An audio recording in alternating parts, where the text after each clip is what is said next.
Student, my name is Bijen Singh. I am a SST teacher in Victorious International School. We are going to start chapter number 10 in history.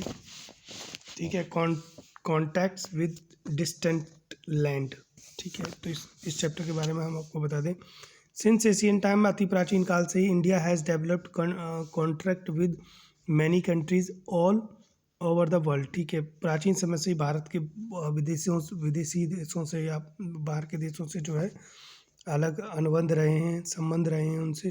During the post Mauryan period, अगर post Mauryan period के उत्तर काल की अगर बात की जाए तो क्या होता है, the contact with enhanced trade relation were established with Greece, Rome, Egypt, Iran, Tibet, China and the West Asian countries. ठीक है, moreover many foreigner were attracted by Buddhism, and so pilgrims, scholars and even traders came to India in huge number. तो बहुत प्राचीन समय से ही ये सब लोग भारत में आते रहे, बहुत बड़ी संख्या में आते रहे, जिसमें कि स्कॉलर्स हैं, बहुत सारे विद्वान हैं, बहुत सारे बच्चे पढ़ने के लिए आया करते थे. बुद्धिज्म टूरिज्म की वजह से बहुत से लोग आते रहे हैं भारत में.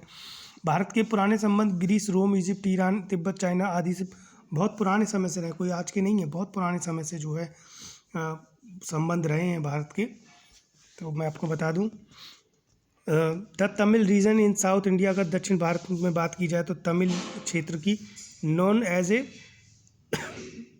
तमिलाकम कहा जाता था, पहले से तमिलाकम कहा जाता था. Was ruled by 3 power dynasty. तो यहाँ जो है 3 पावरफुल शक्तिशाली साम्राज्य थे. ठीक है, तमिल की आपका बात की जाए तो 3 शक्तिशाली साम्राज्य, चेर, पांड्यास एंड चोलास. ठीक है, तो ये थे Cholas, Cheras and Pandyas. These 3 kingdom has powerful politicals and commercial relation with distant land. ठीक है, ये बहुत शक्तिशाली साम्राज्य थे जिनके आपस में.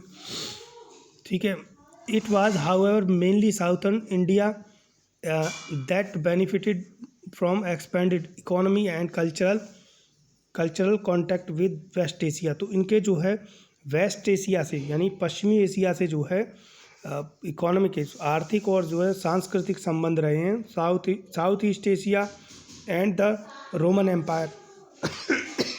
इसके अलावा दक्षिण पूर्व एशिया और रोमन साम्राज्य से भी इनके जो है संबंध रहे हैं. Trade soon made the southern kingdoms. व्यापार की अगर बात की जाए तो दक्षिणी साम्राज्य जो है the most prosperous part of India. तो यहाँ बहुत समृद्धता रही है व्यापार के मामले में भी. The Sangam literature let us to prospering market of the cities of South India in the 1st and 2nd century AD. उस समय जो है ये मार्केट बहुत समृद्ध था, जो बता दें संगम लिटरेचर के अनुसार अगर बात की जाए तो यहाँ का बाजार बहुत समृद्ध था. ठीक है, द वर्ड संगम, जो संगम वर्ड है वो मीन्स असेंबली. इसका अर्थ होता है असेंबली यानी सभा. संगम शब्द का जो अर्थ है वो सभा से संबंध है. ठीक है, अबाउट 2200 ईयर एगो, 2200 वर्ष पहले की बात है. There was a gathering of Tamil poets. तो यहाँ जो है Tamil poets and scholars under the patronage of the Pandyan king. तो ठीक है, यहाँ पर इकट्ठे होते थे, बहुत सारे तमिल पोइट्स थे, विद्वान थे. ठीक है, एंड कैसिना वजुदी. This is known as the first Sangam. तो इसे हम जो है पहले संगम के नाम से जानते हैं. पहला संगम था. यहाँ पर जो बहुत सारे लोग इकट्ठे होते, जिसमें तमिल कवि थे, विद्वान थे और जो बहुत सारे लोग थे. ठीक है, of the second assembly only the early Tamil grammar Tolkappiyam survive. ठीक है, most of the work verse compose during the first 2 assembly. ज़्यादातर जो काम किया गया वो पहली 2 असेंबली में किया गया. 2 सभाएं, पहली सभा और दूसरी सभा में किया गया. इसके अलावा असेंबली हैज़ बीन लॉस्ट. ठीक है, 2 assembly has been lost. The third and most important assembly was held sometime between AD 100 and 250 at Madurai में। तो जो तीसरी सभा स्थापित की गई, जो तीसरी सभा हुई, वो जो है मदुरई में हुई थी, और वो बहुत इम्पोर्टेंट सभा थी। Other assemblies had led to the creation of more than 2000 poems। यहाँ जो है 2000 poems है, comprise 18 volumes in all, ठीक है, 8 volumes of shorter lyrics and 10 volumes of longer lyrics, ठीक है। तो ये एक तरह की जो है 2000 पोयम का एक संग्रह है, कविताओं का एक संग्रह है, जिसमें 18 वॉल्यूम है, ठीक है।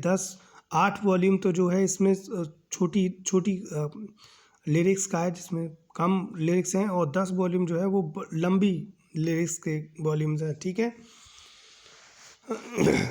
द संगम लिटरेचर की अगर बात की जाए, is a true reflection of the greatness of Tamil language, ठीक है। तो अगर हाँ, संगम लिटरेचर, संगम साहित्य को अगर देखा जाए तो वहाँ आपको तमिल लैंग्वेज का बहुत बड़ा उसकी महानता का पता चलता है उससे।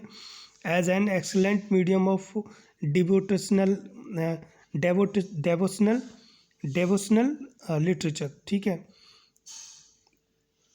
It represents some of the India oldest tradition. तो ये जो है भारत का एक प्राचीन परंपरागत तरीका है, ठीक है। These texts provide a detailed account on war, army, merchant, craft, trading and so on। तो ये टेक्स्ट, अगर ये पुस्तकें, ये कविता आप पढ़ते हैं तो इसमें आपको बहुत सारी जानकारी मिलती है, चाहे वो सेना के बारे में हो, या फिर युद्ध के बारे में हो, व्यापार के बारे में हो, क्राफ्ट के बारे में हो। तो इस यहाँ से हमें बहुत सारी नॉलेज प्राप्त होती है। They also रिवेल the code of conduct for king and basically give the picture of a। तो यहाँ से राजाओं के जो कोड ऑफ कंडक्ट थे, किस प्रकार से शासन किया करते थे, उसके बारे में भी आपको पता चलता है। इसके अलावा, ठीक है, primitive society and the transformation of this primitive society, ठीक है, इनटू द डेवलप्ड वन।